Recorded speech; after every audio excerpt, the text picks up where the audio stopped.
Hello everyone, this is Adam Meister, the Bitcoin Meister, the Disrupt Meister. Remember to subscribe to this channel and to check out the notes section below. Come back to this channel every day. We post a new video here every day.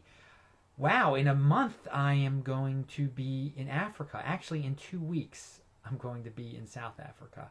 It's surreal. So this is going to be a Bitcoin-oriented trip, a scouting trip. At the end, I'm going to be giving a speech in Harare, Zimbabwe. I'm going to keep on updating you guys. I just wanted to remind all of you that I'm going to be there. If you know anyone there that wants to say hello, send them my way. adam@tresorhelp.com is my email address. And you can also email me there if you want a crypto consultation or need help setting up your Trezor. Check out the notes section below for more information about that. I want to thank the great Crypto.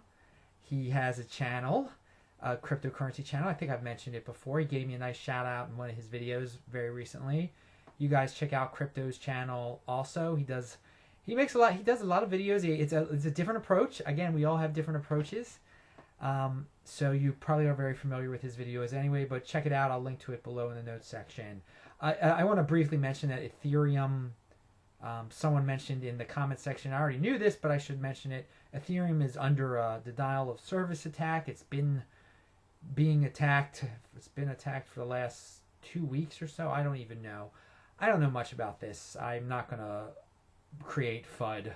It's just something that's in the news and it has to be mentioned. Ethereum is still Ethereum. Something I forgot to mention yesterday when I was speaking of FUD, about the Monero FUD article. It's important to point out that even we talk about how the mainstream media can confuse a lot of people and get things wrong all the time, and it creates its own form of FUD. But the Bitcoin media or the alternative media or whatever you want to call it can be just as guilty as the mainstream media in terms of creating FUD and not being accurate. So just because something is, I want everyone to be critical, critical thinking here when you're reading some of these Bitcoin articles. Many of them are just put together in about a minute or so, or are copies of others, and they're not getting facts. And some of the writers are biased, and I think some of the writers don't hide their biases. So don't believe everything you read in the Bitcoin media sphere. Also, and I mean, it was wrong. I think the biggest problem with that article, the Monero FUD article, it basically said that Mymonero.com, which is like the wallet that everyone uses for Monero online, at least, it was broken, was hacked, something was wrong with it, and that's not the case. That's like really, you don't want to put a rumor like that out there. It's just shows you how bad this stuff can get and why you should go to more than one source for your information about Bitcoin and cryptocurrency. Don't just listen to me. Go to some other people, and if you hear weird things from other people, come back to me. Feel free to ask me questions. I'll try to confirm or deny some of these rumors, just like with this Mymonero thing. But that was ridiculous. It's if you go to the Monero Reddit, you'll see how ridiculous some of the things were that were said. But especially disturbing is the thing about the Mymonero.com web wallet that a lot of people use, and it could have caused a lot of panic. And it probably did make some people panic. I wanted to bring up some Roger Ver news with the block size debate. He was on the Bitcoin Uncensored show on Chris DeRose's. Chris DeRose has a YouTube page now, and I guess he posts some of the Bitcoin Uncensored shows on there. That I thought at one time it was just an audio blog or audio show, whatever you want to call it. And some of their shows would go like 3 hours, one with Tone. I mean, they would go long. And this one's just a little bit over an hour, and it's good because they're debating the block size. And Chris and the other guy, who I forgot his name, they are smart guys, actually, okay? Technically, they know a lot of technical stuff, all right? They come across, and I've mentioned this before, I believe I've mentioned this before, they come across as very obnoxious people.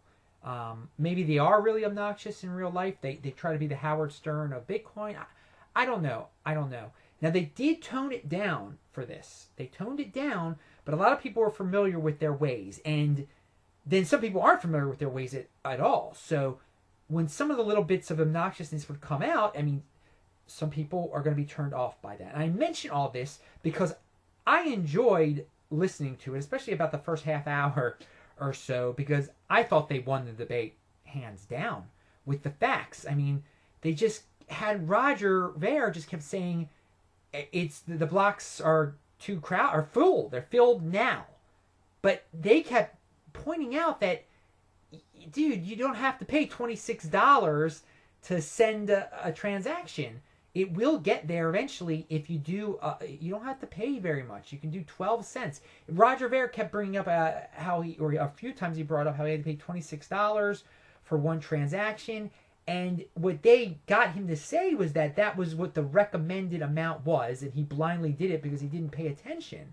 But he could have done it for a lot less. It just would have taken longer. The blocks aren't all filled right now. I can send you Bitcoin right now. And so that's a really good point. And what's the point? You don't know what's going to happen if you increase the block size. Technically, they do not know what's going to happen. Why people just can't wait for these solutions, these soft fork solutions, whatever they are, Lightning Network. I don't fully understand them. But if it ain't broke, don't fix it. And they kept saying that. And again, their points were valid. And Roger just kept kind of saying the same thing over and over again. And they would kind of shoot him down. So, but the problem is, if you read the comments section, and this is the lesson here, and this is a really important lesson for anyone, I guess if you're on the debate team or if you're in the Bitcoin media world here, because they present themselves in a way that is unprofessional. And by the way, I'm not saying I present myself in a professional way at all. My backgrounds are horrible. The sound quality is not good. The visuals are not good. But they look like, they present themselves as these two obnoxious kind of geeky guys who are out of shape. And then you have Roger Ver sitting there calmly, a good-looking athletic guy who keeps kind of repeating his talking points over and over again. And if you read the comment section afterwards, so many people thought Roger won the debate, that Roger was right, or that the other guys were just not. I'm not going to say a bad word, but a bad word. They thought the other guys were fools, and they're not fools. But people were saying things, were commenting on the looks and commenting on just like how they said something about Chinese people, and is how you present yourself. If you come across an obnoxious way, you're going to lose the debate sometimes, especially when the other person is just sticking to his talking points, is remaining calm, and is just very solid in his ways. So that's just something, and it's important. And I think it's another important point, like in the world, like you can be right, but like so many people are just tricked by image. So I'd like everyone who maybe watched it and said bad things about the Bitcoin Uncensored guys to use their head and listen. Because I think a lot of people stopped listening to what they said because of the way they looked. And they were just looking at Roger and paying attention to how he presented himself. Because in terms of presentation, Roger Ver won hands down. But in a debate, we have to go by the facts. And this is an important debate. And I think it would be a disaster. A hard fork is a disaster. Look what happened with Ethereum. And they brought this up also.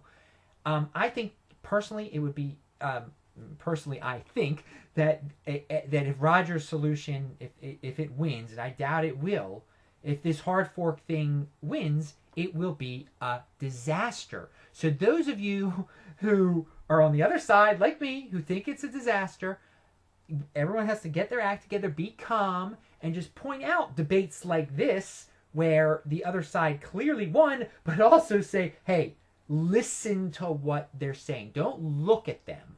Listen to what they're saying, go point by point, and you'll get and understand. And because technically, they know more than him, but they're obnoxious about it. They try to make him look like a fool sometimes with technical questions that they were asking him, and that's just the wrong way to go about it. Don't try to make your opponent look like a fool and be obnoxious about it, because those guys actually were correct. Their facts were correct. Technically, they know more than he does, and they kept bringing up that other people technically know more than he does, and are saying that a hard fork would be a disaster. So that's my little spiel today. I'm Adam Meister. I will talk to you later.